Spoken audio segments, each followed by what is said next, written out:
நீங்கள் பார்த்துக் கொண்டிருப்பது உங்கள் Vijay.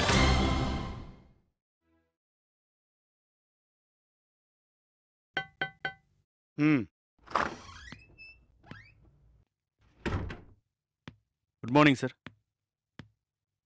Think of a devil நீ. அப்படின்னா சார்? இது ஒரு ஆங்கில பழமொழி. பேயை நினைச்சா அடுத்த செகண்டே முன்னால வந்து நிக்கும்னு சொல்லுவாங்க. நீங்க பேய நினைச்சீங்களா சார்? ஆமா. அது உங்க முன்னாடி வந்து நினைச்சா சார்? ஆமா. எங்க சார்? நீ முட்டாளா இல்ல எனக்கு கிண்டல் அடிக்கிறியா? சார், நீங்க ஏதோ ஜோக் அடிக்கிறீங்கன்னு புரியுது. அத கொஞ்சம் விளக்குனீங்கன்னா. ஜோக் விளக்குற மாதிரி ஒரு கொடுமை இந்த உலகத்துல எதுவுமே கிடையாது. முட்டாளுக்கு எப்பவுமே ஜோக் சொல்லக்கூடாது. நீ என்ன விஷயமா வந்திருக்கேன்னு சொல்லு. சார், அது வந்து என்ன மறந்துட்டியா? இல்ல சார், உள்ள நுழைஞ்சதும் பேய் அதுன்னு சொன்னீங்களா, அதுல கொஞ்சம் விட்டடிச்சிட்டேன் சார். யாரு? நீ மறந்துட்ட. அதை நான் நம்பணும். நீ மட்டும் சினிமாக்கு போயிருந்த சிவாஜி கணேசன் கமலஹாசன் எல்லாம் ஓரம் கட்டியிருப்ப. சார், நீங்க எப்பயுமே என்னை பத்தி தப்பாவே நினைக்கிறீங்க சார். நீ தப்பா இருக்கியா? அதனாலதான் நான் தப்பா நினைக்கிறேன். அது இல்ல சார், நீங்க என்னை பத்தி தப்பா நினைக்கிறீங்கன்னு. யோ போதும்.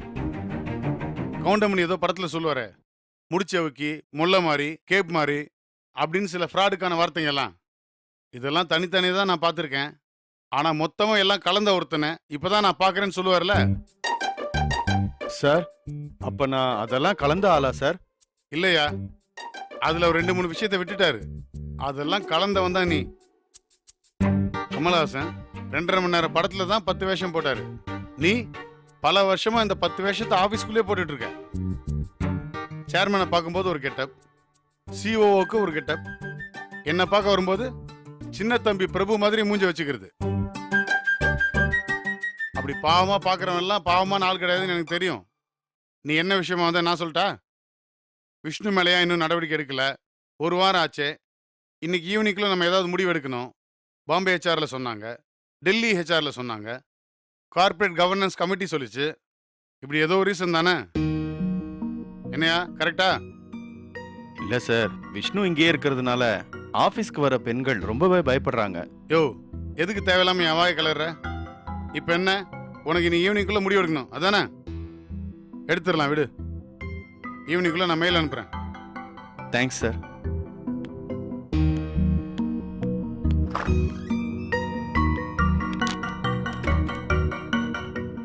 கொஞ்சம் விஷயம் வர சொல்லுங்க. May I come in, sir?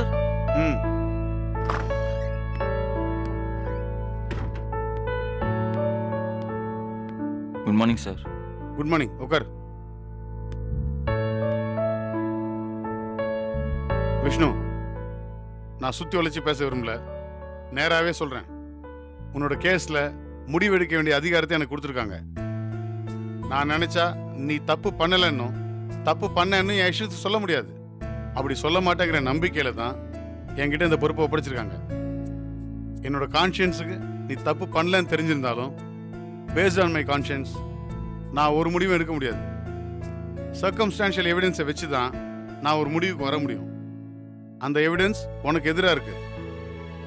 உன்னோட இவ்வளோ தூரம் நெருங்கி போன லக்ஷ்மியை அந்த எவிடன்ஸை வச்சு தான் நீ தப்பு பண்ண நம்புற. உன்னை பத்தி நல்லா தெரிஞ்ச அவளே இப்படி யோசிக்கிறப்ப மற்றவங்க வேற எப்படி யோசிப்பாங்க?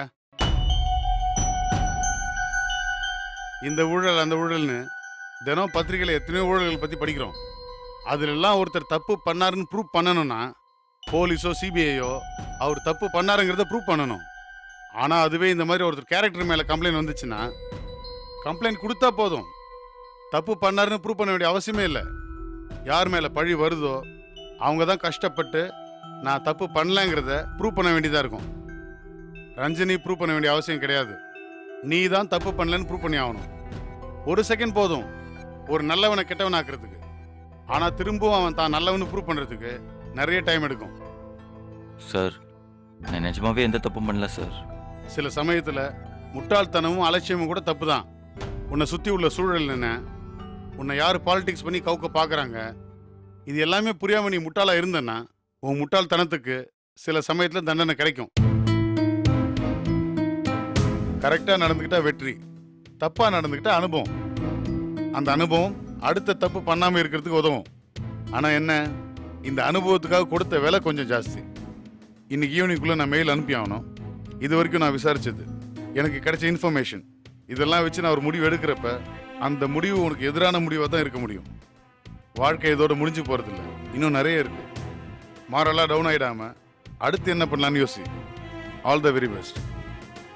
உனக்கு என்னால் உதவ முடியாமல் போனதுக்கு ஐ ஃபீல் சாரி. அதை தவிர வேற என்னால் எதுவும் பண்ண முடியாது. இந்த மாதிரி சூழ்நிலைகள் எல்லாருக்குமே வரும். அது வரக்கூடாதுன்னு நினைக்கிறத விட அது வர்றப்ப எப்படி ஃபேஸ் பண்ணணுங்கிறதுக்கு தான் நம்ம தயாராக இருக்கணும். இந்த அனுபவம் உனக்கு ஃபியூச்சரில் ஹெல்ப்ஃபுல்லாக இருக்குன்னு தான் நான் நம்புகிறேன். Thanks sir. Nice working with Vishnu. It's my pleasure sir. Okay.